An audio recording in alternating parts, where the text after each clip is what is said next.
Alright everyone, here's something that's self-destructive and objectively wrong, and there's a lot of backlash going on because of that. Leftist groups right now are trying to end the U.S. policy called the Monroe Doctrine. Now, the Monroe Doctrine happened ages and ages ago.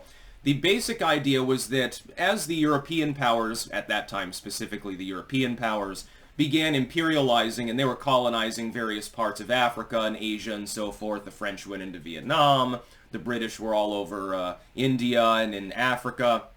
You have, of course, the Colossus there, Rhodes Colossus. You remember that one of the most famous images of that era.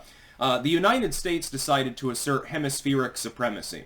The Monroe Doctrine was essentially Britain and France and a few of the others. You have some islands, and there's Canada. For the most part, though, our American nations are free nations. They're not pawns of Europe.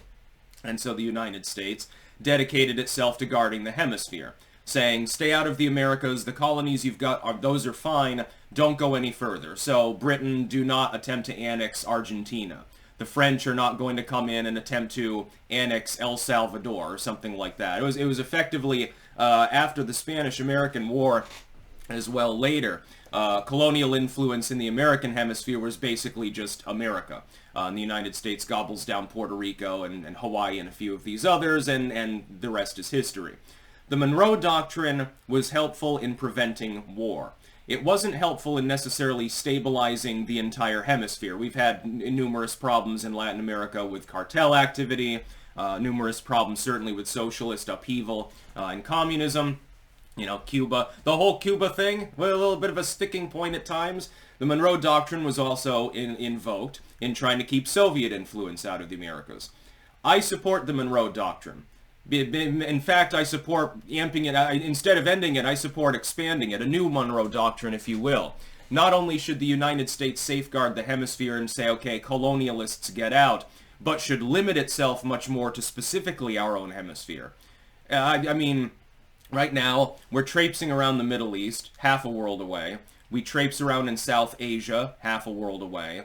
We're constantly doing things in parts of Europe, intervening in disputes, Africa to an extent, etc., etc. If we're going to intervene in anything that's going on in a military fashion, it should be within our own hemisphere. Now, sea lane clearance aside, because the U.S. Navy is the only Navy in the world capable of the kind of lane policing we need to actually keep world trade going, having a problem right now in the Red Sea.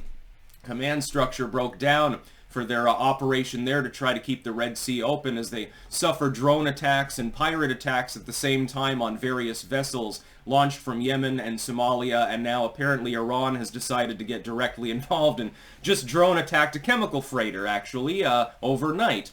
Not necessarily a better than tenuous situation. While I support keeping the sea lanes open, because we're literally the only nation that's capable of doing so, and we'd really get fucked in the ass if world shipping broke down because our economy would fucking flatline because of the enormous amount of import and exportation that we do. Other than that, I think as far as land forces being deployed, the bulk of military resources should stay in the hemisphere. Right now, the UK, for example, is getting more directly involved with joint exercises in the US off the coast of Guyana, because we don't want Essequibo to be annexed by the Venezuelans, because they're a commie bloc country, and that would be very unhelpful, and it's also, you know, it's not the will of the people of Guyana. If they voted in favor of the region being annexed, that would be one thing. Then the Guianan government might have a problem, but the people there don't appear to want to live under hardline socialism. Guyana actually has at least a reasonably measurable economy because it's very oil-rich and it's fairly sparsely populated. There's also some cool jungles and shit, and there's actually a miniature desert which is surrounded by jungle and rainforest in southern Guyana. I think that's the result of some mountains in the area blocking warm, wet air, if I remember correctly. It's like a miniature desert. By miniature, I mean probably about the size of this whole state, but, you know, scale, for comparison, compared to the Amazon rainforest, rather small. So that I actually support. Intervention in Guyana, assuming that they are attacked, invoking the Monroe Doctrine. Here's my suggestion, therefore.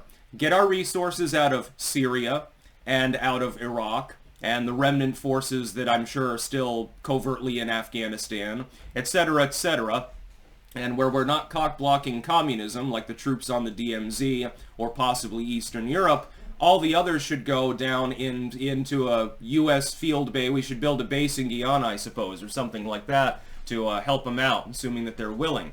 We should keep most of our forces at home.